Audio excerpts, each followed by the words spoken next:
ஐயனார் துணை சீரியல்ல அடுத்த வர எபிசோட்ல கார்த்திகா இருந்துட்டு திடீர்னு அவங்க வீட்டுக்காரர்கிட்ட உங்க கூட என்னால் வாழ முடியாது, என் மாமாவை என்னால் மறக்க முடியல, என் சேரன் மாமாவை எனக்கு அவ்வளோ பிடிக்கும், உங்களை கல்யாணம் பண்ணிக்கிறதுக்கு முன்னாடி நான் சேரன் மாமாவை என்னை கல்யாணம் பண்ணிக்கோங்கன்னு போய் நின்னேன், அவரும் என் கழுத்தில் தாலி கட்டுவாருன்னு பார்த்தா கடைசியில் என் அம்மா அப்பா அவர் காலில் விழுந்து கேட்டதுனால அவர் என்ன வேண்டாம் நீ போய் நல்ல வாழ்க்கையை வாழுன்னு சொல்லி உங்களை எனக்கு கல்யாணம் பண்ணி முடித்தாரு.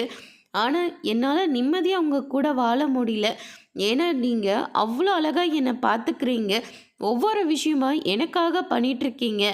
ஆனால் சத்தியமாக உங்களை என்னால் ஏமாற்ற முடியல, தயவு செஞ்சு என்னை விட்டுருங்க, நான் போய் என் சேர மாமா கூட நான் வாழ்கிறேன் அப்படின்னு சொல்லிட்டு கார்த்திகா சொல்லிட்டு தாலியை கலட்டி வச்சுட்டு அங்கேருந்து கிளம்பி வந்துடுறாங்க.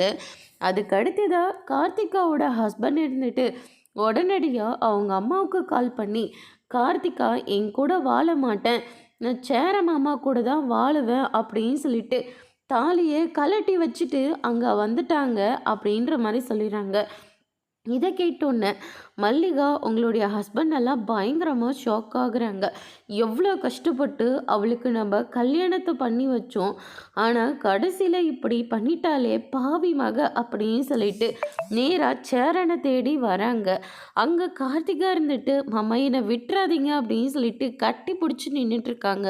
அதோடு முடிச்சிருக்காங்க.